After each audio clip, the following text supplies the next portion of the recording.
Are you ready to pack your bags and head out on a grand adventure? Well, you're in the right place.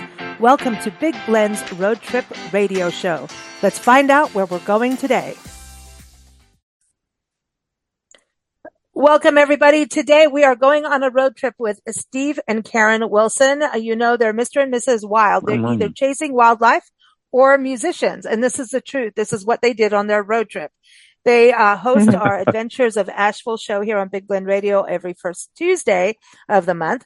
But they do this annual road trip. This is the second show we've done. Last year you went through, you've done actually quite a few now that I think about all your road trips. Yeah. But you tend to like Kentucky. We know that, and Tennessee. And that's where they went. From Asheville, you went through Tennessee, Kentucky, and through South Carolina. And music is involved, bourbon is involved, a caboose, Corvettes, national parks, tapes. Buc-ee's. Yeah. Oh, Buc-ee's.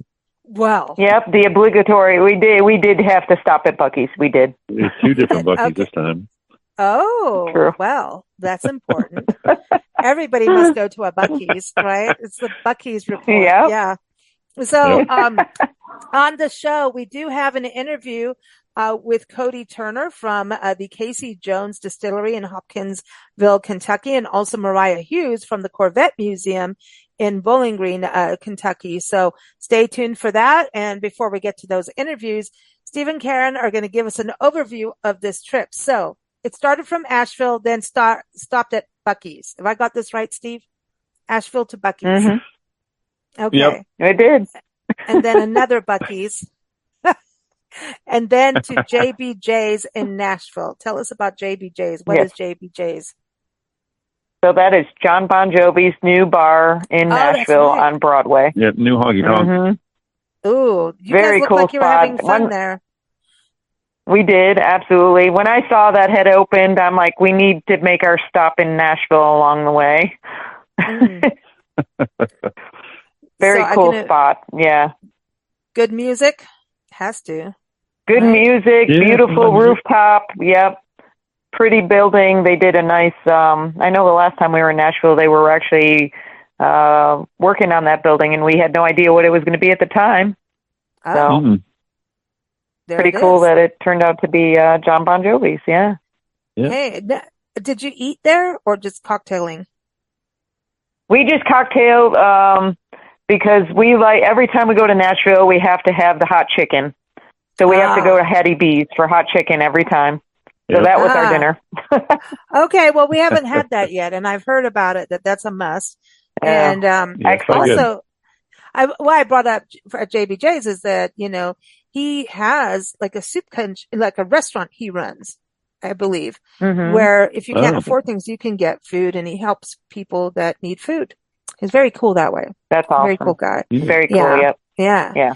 So then you went to Casey Jones, and everyone, you'll hear that, the Casey Jones Distillery, but you went to Rock the Dam concert in Beaver Dam, Kentucky. I don't know if we've been to Beaver Dam yet, but we'll have to get there. Okay. But Rock the Dam, oh boy, you guys had some good music going on. Who was at Rock the Dam? Awesome. So this was the seventh. This was the seventh Rock the Dam, but it's the first time we have been. Three of my favorites. It was Tesla, Firehouse, Winger, and then there was the opening band was Paradise Kitty, which was an all-female Guns N' Roses tribute band. Which no way. I know you're the same wavelength. All-female, badass, all the way. It was very cool. And doing Guns N' Roses. Oh, they're from LA. Mm-hmm.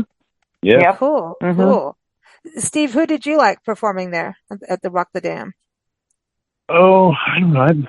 I really like Firehouse and Winger. Honestly, those guys really bring it when they go. And the Firehouse has the new singer since CJ passed away, and that kid's really coming into his own. I mean, he's really taken over the stage, and his voice is incredible. And they were just on. Winger's always good because those guys are such great musicianship by Winger is always nice to watch. And then Reb Beach makes all the funny faces when he's playing. Oh, well, there you go. That's important. Is this where you sent me the text message of people having a drink and there's a beaver in there? Was that they had like a Buc-ee's, like stuffed animal? There was That was Rock the Dam Beaver. I can't remember what his name was, but yeah, he was there throwing T-shirts in the crowd. Oh, okay. Yeah, That's he had cool. a name. Might be able to find it online, but cool. Cool. There's I very didn't know. tiny little town, but very cool, and it's just interesting to hear how the amphitheater they built in this tiny little town. So they said there were more people at that show than the population of the town. So it really is bringing in some revenue for the little town, which is awesome. That's cool. Yeah, that's good. And music tourism, we like it. It's good stuff. Exactly. So then did you stay the night in Beaver Dam or move on from there? So that's where we actually stayed, a little further outside of Beaver Dam in a caboose. When I saw that I've always wanted to stay in the caboose. Yeah. Always wanted to do it. They had a nice fishing pond, so we wanted a little bit of R&R and just, peace and quiet and relaxation, throwing a line in, catching some fish. So it was perfect. Yep. Steve, what did you catch? I'm calling him the king of the caboose. I'm just saying there's a photo out there of him ruling the caboose. Yeah, I'm just saying. Well, we caught a bunch of bluegills, and they're nice-sized bluegills. They're about hand size, and managed to catch a couple bass. One was probably about 14, 15 inches, so it was pretty decent bass that we caught. Steve was the winner this time around. I won this time. Who did the cooking? We would do catch and release. We catch and release. Okay. So you didn't eat your cat. I don't know anything about fish. I just ask people and go, all right, that's good. Good for you. Yeah, no, we do catch and release. Okay. All right. So, trouble. Did you cook in the caboose? We actually had a grill on. There was a stove on the inside. They had a little kitchenette and everything, and full-size refrigerator. But they had a Weber kettle grill outside, so we cooked some chicken out there, and then we cooked something on the stove for a side, and that was pretty much what we did for dinner that night. That's cool, though, man. Yeah. To be able to So now, was sleeping in the caboose cool? It was. It was pretty quiet, pretty soundproof, surprisingly. We couldn't hear the frogs, and we actually wanted to. We couldn't really hear the frogs outside. Wow. Okay. Yeah, because you would. Wow. Well, it looks pretty big. Kind of thick. It was decent. Yeah, we had a queen size bed, so it was comfortable. Small little bathroom inside. The shower was outside, which was cool. That's fun. We've done the outdoor showers, and that's fun, though. Yeah. Yeah, I mean, it's summer. In summer, yeah. In winter, maybe not. Mm-hmm. Yeah. No, exactly. Yeah, that. They had a nice deck attached to it and everything, but it's about the size of a single wide mobile home, I would say. Oh, okay. Yeah, that's cool though. I've seen the cabooses in different communities.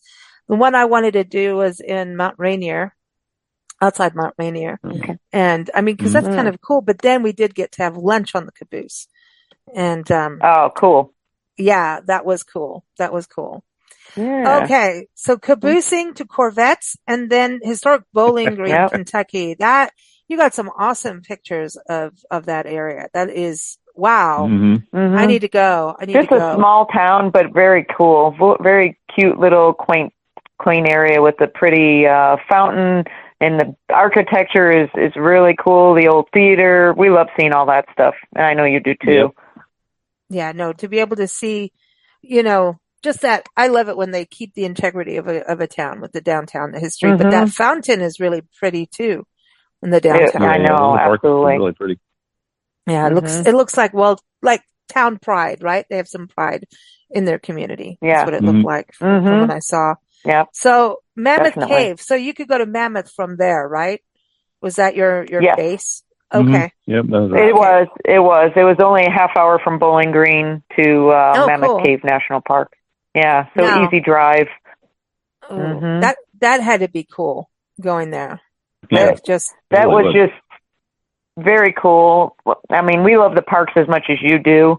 And we've done some caves, but being this was the world's longest cave system, of course we had to go. They have so many different tours. That's where it becomes difficult to choose. We chose the Domes and Dripstones, which was supposed to be a strenuous tour. We felt it was not, but we are used to doing a lot of steps and hiking, so it may not be for everyone, but that one had a lot of, we wanted more of the stalactites and stalagmites and that kind of stuff, and we saw plenty of that at the end of that tour. It was a good 2 hours. It was nice. I always wanted to go to that park. And in summer it's nice and cool, right? Just saying. Absolutely. 50s. It was cool. 50s. Yeah. Oh, wow. Wow. That's cool. That's a little, because some of it's living and some of it's dead. So it's a living cave, right? Versus a dead cave. Right. I think with all of that. Okay. Because that's some of the caves we've been into. That was a learning curve. I've been in a dead cave, which is weird, and different, but I don't know. Whenever you go in a cave, you don't feel like you're alone at all. You know what I mean? I always feel there's something else going on in there. Yeah. And then I think of Sinbad. I thought they said there's like 140 different species down in the cave. Yes. It was a lot. It was well over 100. Life? Spiders, lice. Well, there's spiders. We saw some big crickets. We didn't see any spiders, I know, of course, Steve was talking about it with the ranger. What did you want to see? We're talking about the blind cave spiders. Oh, cool. They're blind? Yeah. Well, then they said. I said, how do they catch anything? Because they've got like wolf spiders. Ooh. I guess whatever, the hair on their legs or something. Wow, cave spider. Them. Yeah, you don't want to get bit by a cave spider. That's a whole other deal. No, but you want to see him though. I want to see him. Don't you want to see him? I do. I do. So I'm okay without it. No, but there's water in there, right? There's water that you can see. It's dripping, dripping. It's all limestone, so it's going through the layers of the limestone and all that, and constantly evolving, I guess, slowly but surely. Right. Well, that's why they have such good bourbon, is all that limestone in the water. Yeah, exactly. It is. It's all part of that. So from Mammoth, you hightail it to Greenville, South Carolina, and Greenville is cool, man. They have mice, painted mice, like art mice, all throughout the community. It's historic. It's beautiful. Nice park there too. But who did you go see in Greenville?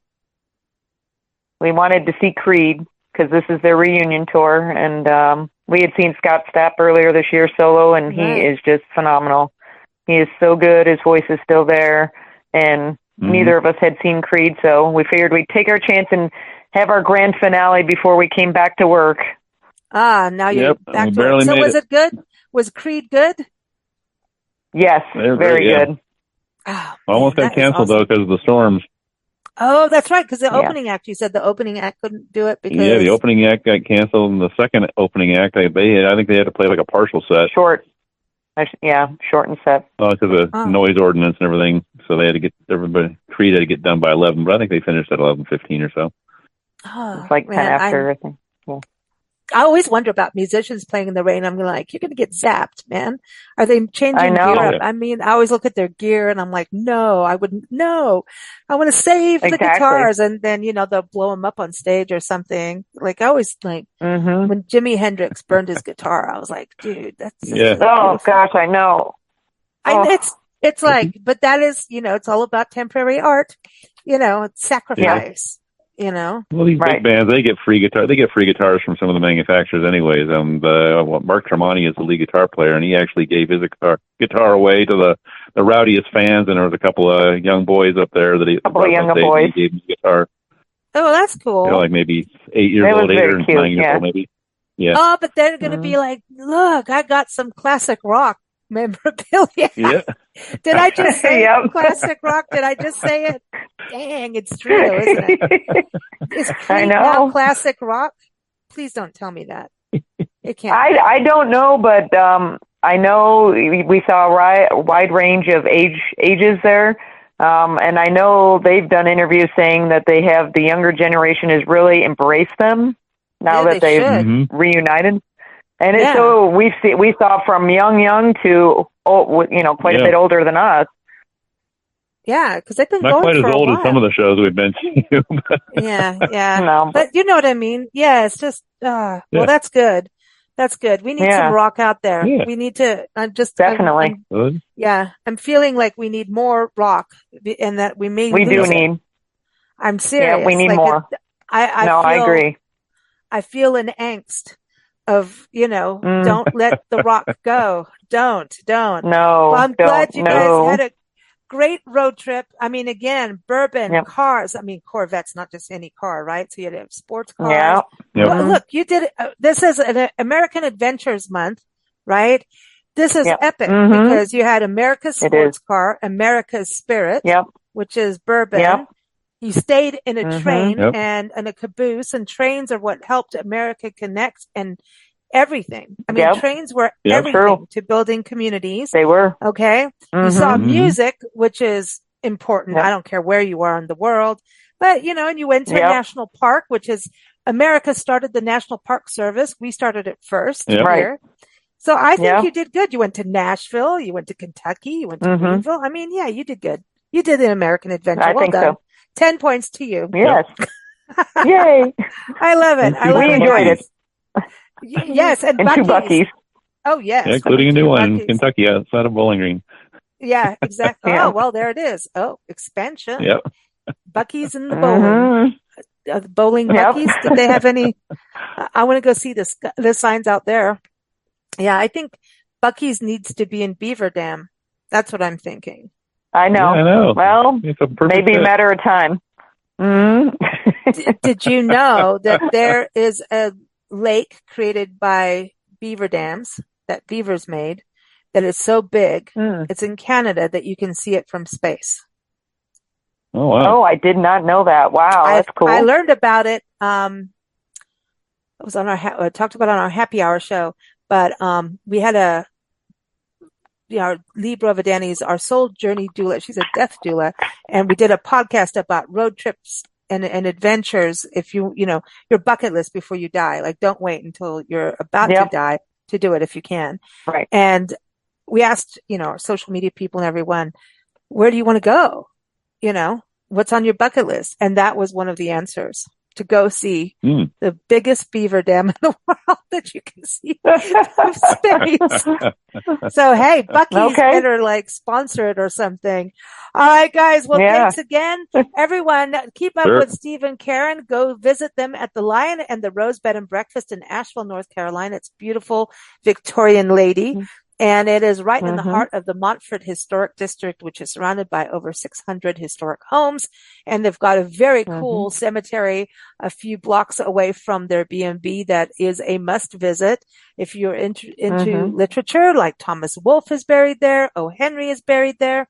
There's so much to do in Asheville. That's why we also have a podcast with them every first Tuesday of the month. So keep up with us at bigblendradio.com, and Steve and Karen, again, is lion-rose.com. All the links we're talking about, including their article, are listed in the episode notes. Thanks for listening. Happy road tripping, everybody.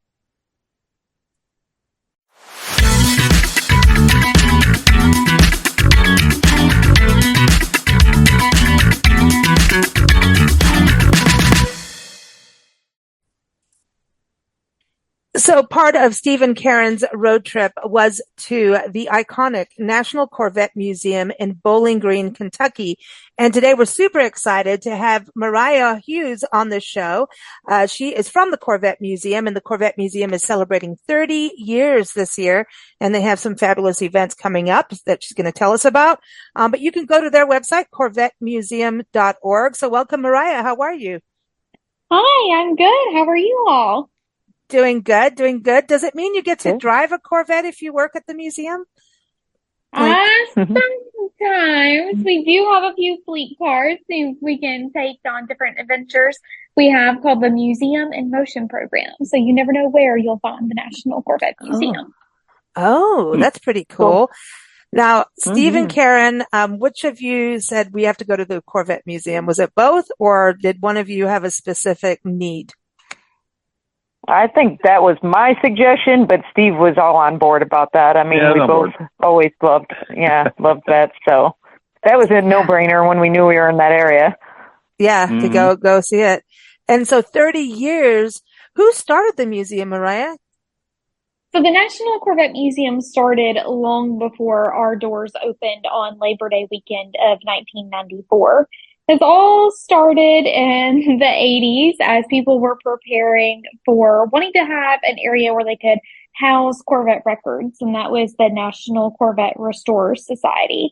And it took them about a decade to get everything together to actually break ground on the museum and for us to be in our location that we're in now, which of course was Labor Day weekend of 1994. So we're coming up on a big 30th anniversary. And, we're a 501c3 nonprofit organization that is 100% mission driven. And we're grateful to have all of our members and donors who help support that mission. And so you're part of really interpreting the history, the then and now of what you say is America's sports car. I did not know that this was our car. I lived in Africa for half my life, so you can blame it on that. I didn't know until now. So that's pretty iconic. So this is something for people to really recognize, because we always think, of course, we've got Ford, right? Henry Ford and what he's done. But when it comes to sports cars, a lot of times I think we look at Europe, right? So it's really good to know we have a fast car. Yes. And, America's sports car, the Corvette, has been celebrating more than 70 years now as America's sports car. So we've gone through 8 generations of Corvettes. And, today, the day that we're recording this episode, is also going to go down as a day in Corvette history, because this evening is the reveal of the 8th generation ZR1. Okay. Ooh. 8th generation. Wow. Yeah, okay. awesome. I'm feeling young now. I was feeling a little old when we came on the show, and I realized I'm older than the museum now, but that's, and you guys are having, so what, okay. I want to get to the caravan and everything, but I want to ask Steve and Karen, like each of them, what their favorite part of the museum was. Let's start with you, Karen, because you're just, I had a feeling you would like not mind driving off with one of them when you were there. No, absolutely not. That's what, from the first time I saw of that as a kid, my mom would always joke about that I had to have, one day she said I'd have my little red Corvette. I don't have it yet, but we're working on that. Well, Prince did write a song for you. So, exactly. Very fitting. Yeah. Favorite part of the museum is really difficult because there were so many beautiful cars. We just took so many pictures because it was like, ooh, look at this one. Ooh, look at that one. We were just like kids in a candy shop or a toy store. We were just wowed by everything. But probably I do like the part about the sinkhole, because just watching the video footage of how that all happened, and it just like was heartbreaking to see those cars just drop down into that hole. It was just crazy how nature, is, though. Yeah, Mariah, do you want to touch on that for everyone who doesn't know about the sinkhole, what happened, when it happened? And I think a lot of people really do know it happened, because apparently it put the museum really on the map even further, right? Yes. So on February 12th of 2014, at 5:39 in the morning, something happened in the Sky Dome at our museum, and that ended up being a 30-foot deep, 35-foot deep sinkhole that swallowed 8 of the museum's cars on display. And of course, that really rocked the news world, from a local to a regional to a national and even an international standpoint too. Everyone wondered what was happening at the National Corvette Museum in Bowling Green. And that is true. I mean, we did have 8 cars fall into the sinkhole, and that was devastating, not only for us, but for the Corvette world. Thankfully, all 8 of those cars were extracted, and 3 were restored back to their most original state. And that was the 2009 ZR1 Blue Devil, the 1 millionth Corvette, and a 1962 Corvette. Wow. It's amazing when things like that happen. You just don't even, going to work the next day must have been really like, what the heck just happened to my office, and all these cars, that's devastating. Like Karen was saying, like, wow, but at least, restored. And now people can go and see what happened. So that's one major exhibit there, right? Is that going to always be there? So, like permanent? No. It will not always be there. So you have until the middle of September of this year to see Ground to Sky, the sinkhole reimagined. So it has a few of the vehicles that did fall into the sinkhole. All three of the restored vehicles are on display, as well as some interesting artifacts, like the keys of each 8 of the vehicles that fell in. And like I said, you have until the middle of September of this year to be able to see that exhibit. Okay. Well, everyone get on it. Get in your car. But then when you park, just, remember these are museum quality cars. So don't feel bad that you can't take them home with you. But we'll get to that part because you might. So Steve, what about you? What was one of your favorite parts of the museum? I don't know, pretty much all of it. Just looking at all the different versions of the Corvettes, from the C1s up to the C7s. I guess the C8s are the new ones, but just I guess the metamorphosis of the way they've come along and come so far. But just seeing such pristine classic cars from my childhood and all that, just kind of like, wow. Yeah. I want that one. I want this one. I want that one. Yeah. That's we were making our list. Oh boy. This is dangerous. This is dangerous for sure. Well, too, when you think of it, Corvettes have been a huge part of pop culture history. Is that something the museum delves into as well, the pop culture with it in films and things like that? Yes, that is exactly correct. The museum definitely dives into more than just the vehicle itself, but its connection to pop culture. And of course, we have on display now An American Love Affair, 70 Years of Corvette, which kind of touches on that pop culture briefly. But then later this year, we'll be opening up An American Love Affair, Pop Culture and Corvette, and taking an even deeper dive into Corvette's representation through pop culture in its 70-year-plus history. See, I knew. See, look, I knew this was coming. I knew. So how many exhibits are there? Is there any that are permanent, or are they always rotating? So the museum is a living museum, and all of our displays are on a rotating basis. However, our core narrative stays the same. But you never know what vehicles might be on display in order to tell that narrative. So we always encourage our guests to come back to see new vehicles on display, to see new prototypes, to see new artifacts, and to see new stories on display. Then we also have our limited engagement gallery, which right now is Luster. It is a hyper-realistic automotive and motorcycle painting. So if you're a fan of the arts, we highly encourage you to come and check out that art exhibit too. There's amazing pieces of art that look like photographs, but they're not. They're these beautiful paintings and drawings from amazing artists from all across the country. Oh, cool. The other part, because this is the thing about cars is the history of color on cars. I mean, that would be interesting to me to see, just like the generational changes of what paint and even if the paint itself changed, and did it get better? Did it improve? Did it change to be more glossy or not, throughout the years? It'd be kind of cool to see, just looking at them all, differently. Yeah, that'd be. And did they have different ornaments on them? Like little hood ornamenty things or anything like that changed, like like just those kind of novelty parts? Did you see any of that when you were there, Steve and Karen?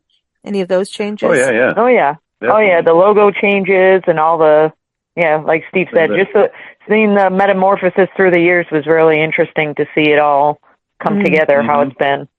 I want to say that the Stingray logo is still being used, is it not, or Mariah, or no?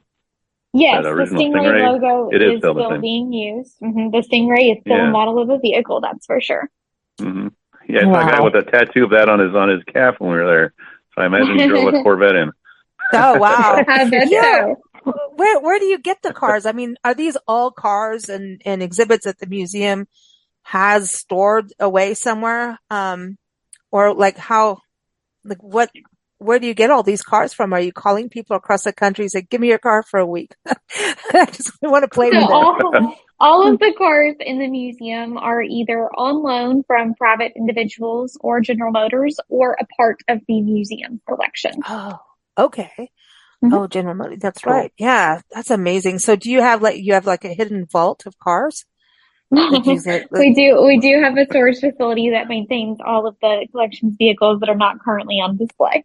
Wow. And so do you have to have someone or like a team go in and check them and maintain them and make sure they still run and all of that good stuff? Yes, we have an amazing collections team and vehicle preservation team on site here at the museum. That's interesting when you talk about the preservation side too, right? Because like even when I was saying about like, do you have to have the right, I'm going back to the paint because I know like we do a lot of art, shows here and, the preservation work. And then suddenly you have to get someone who knows how to restore a painting and you have to try and match the paint, the colors, which have changed historically over the years. Is that something that happens at the museum too?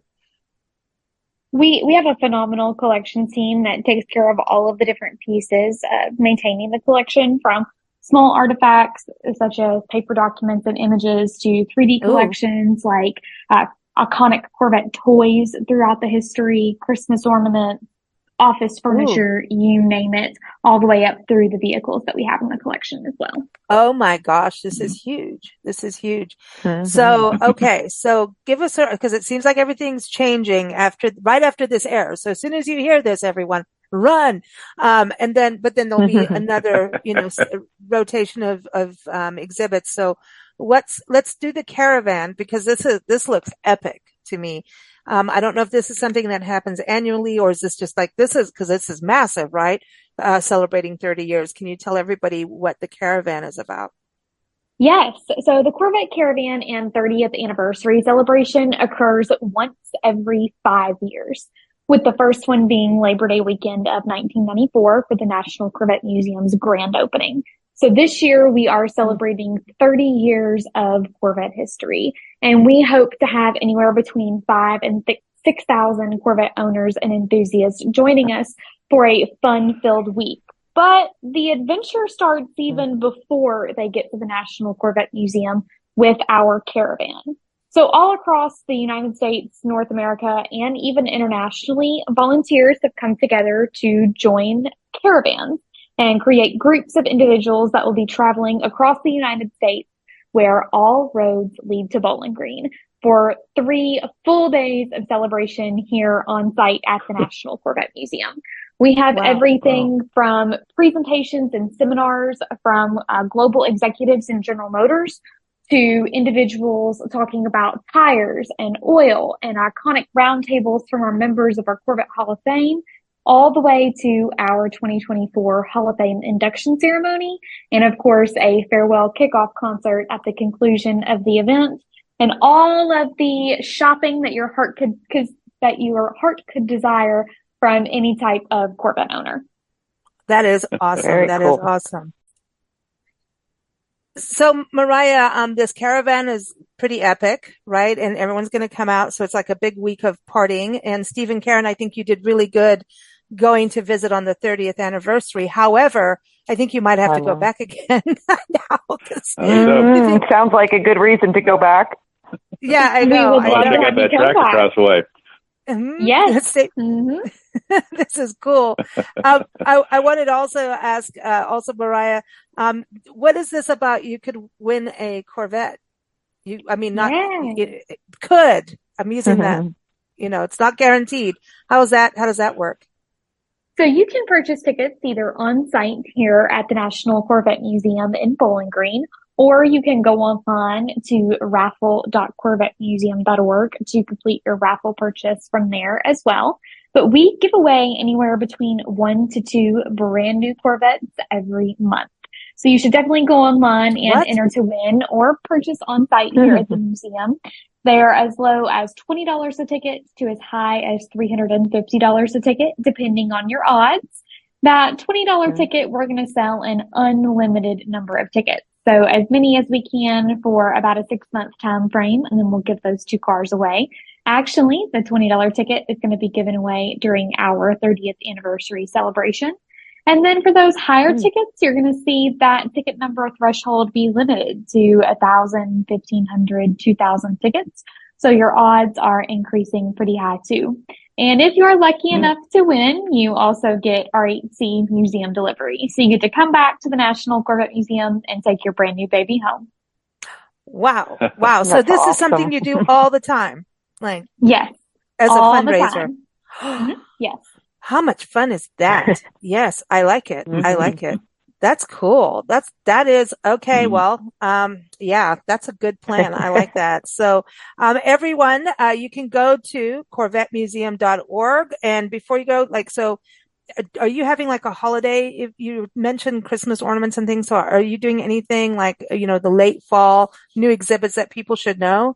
Other than the caravan is absolutely big, but after that, just give people a preview of what's coming up. This fall, we'll be opening an American Love Affair, Pop Culture, and Corvette. So be sure to stay tuned to our website at corvettemuseum.org and plan your visit to the National Corvette Museum in Bowling Green. I like the pop culture part. Awesome. That is huge. That is awesome. So thank you so much, Mariah. It's been a pleasure having you. Thanks for having me. Thank you, Mariah. Yeah, thanks, Mariah. Thanks.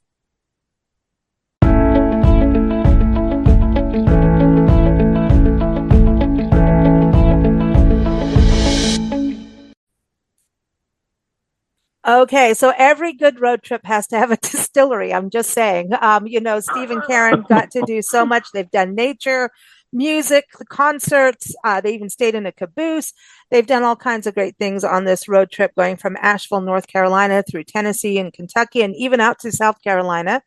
But let's talk about Casey Jones Distillery in Hopkinsville, Kentucky, because Karen and Steve started texting me, you need to come here. You can't go through Tennessee without stopping here. And I'm like, all right. But we have Cody Turner joining us to talk about the distillery, which has some incredible history to it. And they even have a square pot. And I want to hear about that. But welcome, Cody. How are you?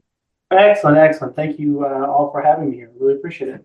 This is exciting. So this is 10 years old, this distillery, but Casey Jones is not 10 years old, right? So before we talk about anything, can you give us a little bit of a backstory of Casey Jones? Because I wish I could sit down and have a glass of shine with him, quite frankly. They have to be out of a jug, right? Yeah, no, absolutely. So you're correct. We'll be starting our 10th year this November. The distillery was founded by Peg Hayes and Arlen Casey Jones. And as you might surmise, his grandfather was the distillery's namesake. Now, I came on as a partner about 3 years ago now. But as I said, Peg and AJ founded it. It'll be 10 years this November. AJ's grandfather, Casey, was really a legend in moonshining in Western Kentucky. Undisputed. He was illiterate. He couldn't read. He couldn't write, but he was an engineering savant, and he built hundreds of these really unique square pot stills in the area that is now called the Land Between the Lakes, about 45 minutes west of the distillery. He's got a really interesting story that ties all the way to modern day, where Peg and AJ took up the namesake, and I'm happy to unpack that and share that with everybody if you're also inclined. Oh yeah, please do. I think this is fascinating. I mean, because when people go to the distillery, they can take a tour and get that history too, right? When they're there in person, like Steve and Karen. Oh yeah, absolutely. Yep. We do tours and tastings every day, and in the tours we unpack the history. Plus, you get to see quite a bit of the artifacts, which tie the story to reality, which is really interesting. But as I was saying, Casey built hundreds of these square pot stills in the Land Between the Lakes area. And they were incredible for a lot of reasons. They would fit in the back of a Model A pickup truck. They were easy to transport for very, very obvious reasons. But his success in that space actually ultimately ended up becoming his demise, because if you were a revenuer back in the day and you ran into a square pot still in Western Kentucky, it was pretty obvious who made it. To the end, Casey was actually sent to Mill Point Penitentiary twice. And on his second exodus from the prison, the federal government actually threatened him with a lifetime sentence. And as one would be inclined to do, he decided to hang up his moonshining hat. Years and years afterwards, that land ended up becoming dammed up and turned into the Land Between the Lakes. It was originally the Land Between the Rivers. The Tennessee Valley Authority obviously installed the hydro dams to start making power. And they erected a visitor center. The forestry department erected a visitor center at the head of the operation. And in that visitor center, they put a still. And they put Casey's name on it. and that did not suit him very well. He saw it one day and was livid about it, to be honest. I think the story goes that he exclaimed, I'd never be associated with making a piece of junk like that. And so, Wow. after some back and forth, he was actually convinced to build a still for the forestry department for the visitor center. And if you're tracking that, that may actually be the only federally commissioned still ever made. Wow. Yeah, it sat there in the visitor center for years. Peg and AJ would frequent it, long after Casey's eventual passing, and then one day it disappeared. Peg was driving by, stopped in, and it was gone. And so that put the two of them on a mission to try to find out what happened to it. And through communication with the forestry department, the visitor center et al., in what culminated in a conversation with the head of the forestry department, AJ and Peg convinced the government that this was, showed proof that this was actually his grandfather's still. And in an unusual turn of events, the government actually decided to give it back to him. Wow, this is incredible. Yeah, it's pretty wild. AJ and Peg drive up to the visitor center. Turns out it was in a storage facility. They reclaimed the still and then brought it back to what was then their homestead here in Hopkinsville on Whitty Lane. And as you would do if you had your grandfather's still, you start tinkering at it. And I'm told that pretty soon after having it back on site, AJ actually had it running again. And he actually used that still to make his own handmade 140-gallon square pot copper still. And the story goes that Peg sees one too many vehicles leaving late at night. Decides to give AJ an ultimatum. And that ultimatum ended up with them founding the distillery and getting a DSP.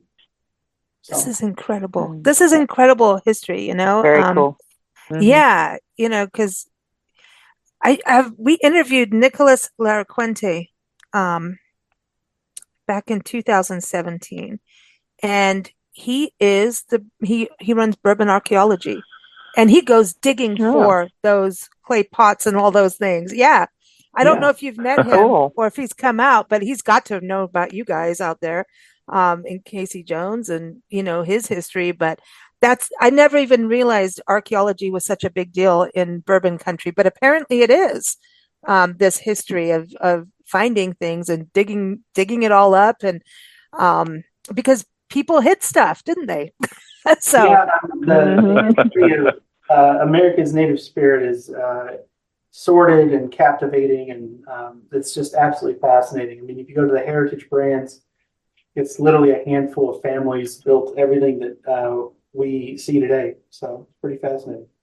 Wow. So I want to go to Steve and Karen because they got to experience your distillery, and like I said, I thought it was kind of cruel that they kept texting me on how much fun they were having. I thought that was rude, but I'll catch up to y'all very soon. So going there, I mean, Karen, when you were putting this together, I mean, I don't know whose idea it was to go to Casey Jones. And okay, so what was it that you? Oh, really? She's the one who wants to go to the distilleries, and then Steve walks out with all the bourbon.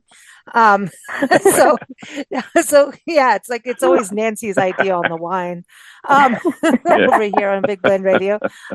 But Karen, what was it that led you? Was it the history of the distillery that you wanted? Yeah, it was different. Mm-hmm. Yeah, it was different, and it just called to me. It just was different, and we've done a lot of different bourbon tours. Done a lot of things through Kentucky, so this felt a little different and felt like something we should visit for sure. That was cool. And what was it like when you think about the actual bourbon itself? What did you enjoy, Steve? Oh gosh, I don't know. I was having mixed drinks, so. Oh, cool. That's such. I didn't really do anything straight, but the mixed drinks were really good. The cocktails were really good. But they have a lot of different varieties, recipes there. So you take you a while to try them all before you Well, Couldn't try it's anymore. hard, but you know what? It's actually well, depending on where you are, sometimes you go to distilleries and they're not allowed to do mixed drinks. Like Rocktown in Little Rock, Arkansas, they were the first distillery after Prohibition to open up, and he went through hell to open that up. And then he went through hell again to try and get the license to serve mixed drinks because, a lot of times people they want that, So Cody is in Kentucky. I suppose you guys have all your rules ironed out by now. It's pretty okay to do. Yeah, I mean, it's the legislative landscape is always very interesting, regardless of what state you're in. Our sort of charge at this stage is to champion direct to consumer shipping, where we're able to ship as a producer to a consumer in another state. That's really kind of at the forefront of the legislation in Kentucky at the moment. We recently, the Kentucky Distillers Association just championed the ability for small suppliers to self-distribute in the state, which is really a fascinating opportunity. But generally speaking, the state's very obviously favorable to producers as it's such a big part of the economy. So. Yeah. Tell us a little bit about your tours. I mean, how does that work when someone comes over? Because it looks like you have a lot of events. So you've got the history side of things. You've obviously got the tastings at the distillery and cocktails, right? But it looks like this is a property that is, a lot going on. You're very active. Yeah, the three of us, Peg, AJ, and myself, we're very consumer focused. We have this sort of MO at the distillery, good spirits for good spirits. And we try to enact that in every way we feasibly, tentatively can. I mean, we focus heavily on the quality of the product that we're producing and focus heavily on making sure that anybody who walks into these doors or interfaces with the brand has a genuinely, an authentic, good experience and feels like they're part of the family. And it extends all the way down to the tours and tastings, which are really important for us to showcase what we have to offer and share the story of the distillery and the history of Casey and get a chance to interface with people in this great industry. And what about people that are new to bourbon? I mean, some people are. I don't know many, but some are, and moonshine. Sometimes it might be their first time.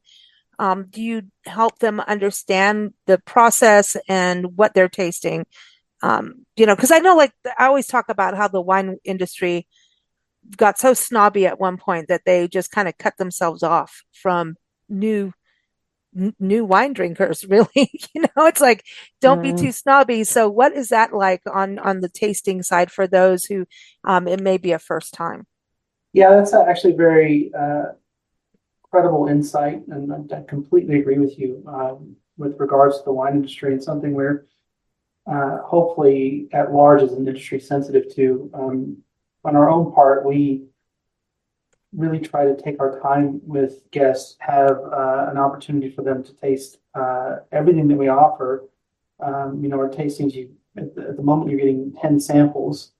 Wow. They're small samples, but it gives you some breadth of our product portfolio. And, the other piece that we're really keen on, and we're not alone in this charge, is the transparency side of aged spirits in general. We print our mash bills on our labels. We have tasting notes on our labels. We have information about the barreling process on our labels, and cognizant of how overwhelming this industry can be to a newcomer, and even those who are experienced.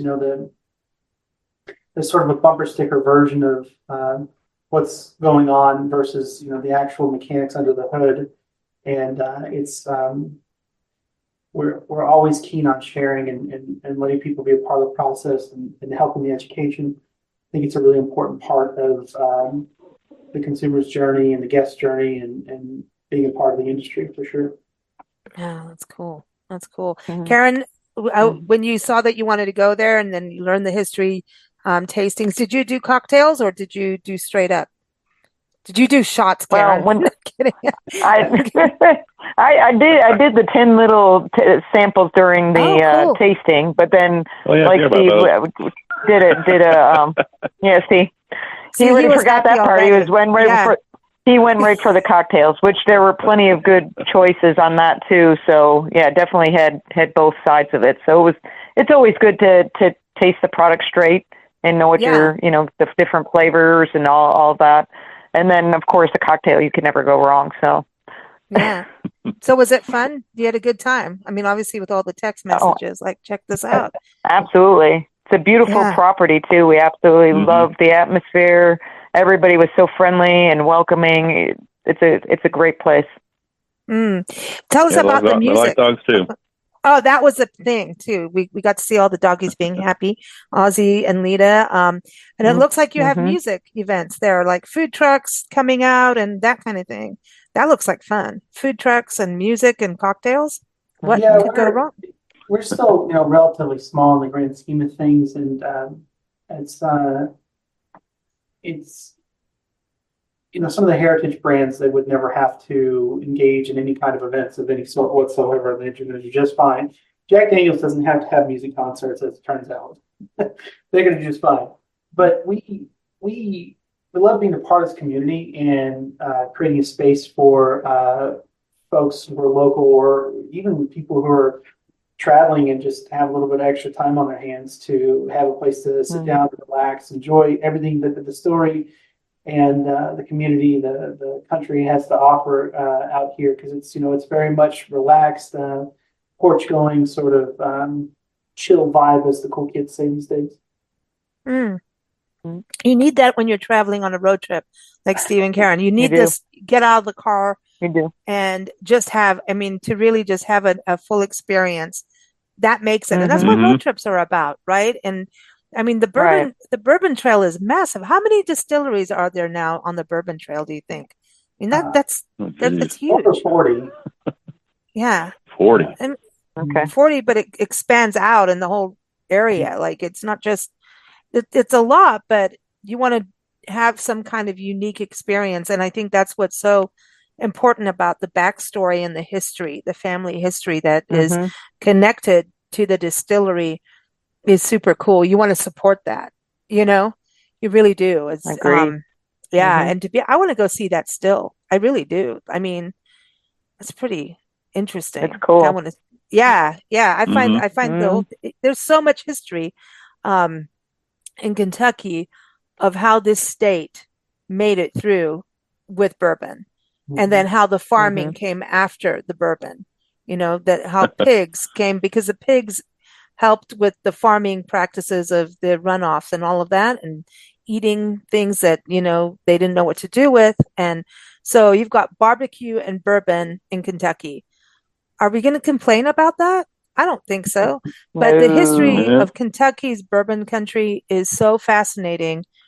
I mean, it just, yeah, Carl Reitz wrote amazing books on that. He's a professor, and he's been on our show, like, I think once or twice now, talking about the history of bourbon in Kentucky, and just it is kind of like the American story. It's the American spirit, right? As you were saying, Cody, it's a native spirit. So when we think about what is American, and this is airing in August, so it's American Adventures Month. I would say this is part of really seeking out these stories when you travel. That is part of it. That is a true story of America. Wouldn't you say, this family story? Couldn't agree more. Definitely. It's fascinating. Yeah. Yeah. Well, thank you so much. Now, Cody, it's a hot summer day. What would you recommend as a cocktail right now? Oh, With there's your so bourbon? many good choices. I'm pretty impartial to a cocktail that came up with some time ago called the Bee Sting. And it's a Oh yeah. play on the bee's knees, which is an old gin cocktail, but we use our wheated bourbon and hot honey instead of gin and regular honey. Hmm. Refreshing. It is delicious. Oh, you had that? Ooh, Yeah, sounds Karen had good. that. Definitely. I had that one. Yeah. Well, and the other thing I do want to say is that your your bourbon is award winning. So I was going on your site today. I was like, wow, you guys have been busy over these years. So people get to experience that too, and kind of have their flavor. Is there a special bottle that you enjoy, not just the cocktail side, but the actual variety that you like? I would say varietal, but you're not wine. Yeah, I mean, we have a pretty broad portfolio of 4 different bourbon mash bills, 2 specialty spirits called barrel cut, a single barrel aged and a double barrel aged, 3 different proofs of our moonshine, and then of course in the bourbon mash bills there's 4 that are small batch, and then 4 single barrels, and then there's a lot to enjoy, and I think that what I find on my palate is it's seasonal. And so in the summertime, it's the bourbon that I'm gravitating towards, or it's the 4-grain Total Eclipse that was just mentioned in the top 7 new whiskeys of 2024 that I gravitate towards. In the fall, it'll be more the higher rye bourbon mash bills. The double barrel product that we make, which we're the only distiller in the world to do so, is that's kind of my bread and butter go-to most days. It's actually our moonshine, but twice barrel aged. It's absolutely fantastic. Yeah, just whatever the mood strikes me, to be honest. Well, it sounds like a fun job. Yeah, really. This is my style. Yeah, I'm not going to complain if I were you. Not at all. Not at all. So everyone, the website is CaseyJonesDistillery.com. Again, they are located in Hopkinsville, Kentucky, a must-go-to place. Steve, Karen, would you go back? Oh, yeah. Absolutely. I love it. I love it. We had the Corvette Museum on, and they're 30 years, and this year, and Casey Jones Distillery is celebrating 10 years. So November, you're going to have a big party? Yeah, we actually do, and started this 2 years ago, an event called the Anniversary Bourbon Harvest. And it celebrates our anniversary, and we'll release the oldest version of a particular bourbon mash bill that we have for that event. So this year will be our first 6-year-old white label 9631 bourbon will be released for the Anniversary Bourbon Harvest. Oh, cool. Very cool. Well, everyone, keep up with them on their site. Again, it's CaseyJonesDistillery.com. Also, it's linked in the episode notes. Thank you so much, Cody, for joining us, and go have a cocktail for us. Appreciate you. Thanks, Cody. Thanks, Cody. Thanks for listening to Big Blend's Road Trip Radio Show.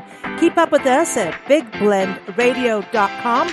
And for travel articles, road trip articles, go to BlendRadioandTV.com and NationalParkTraveling.com.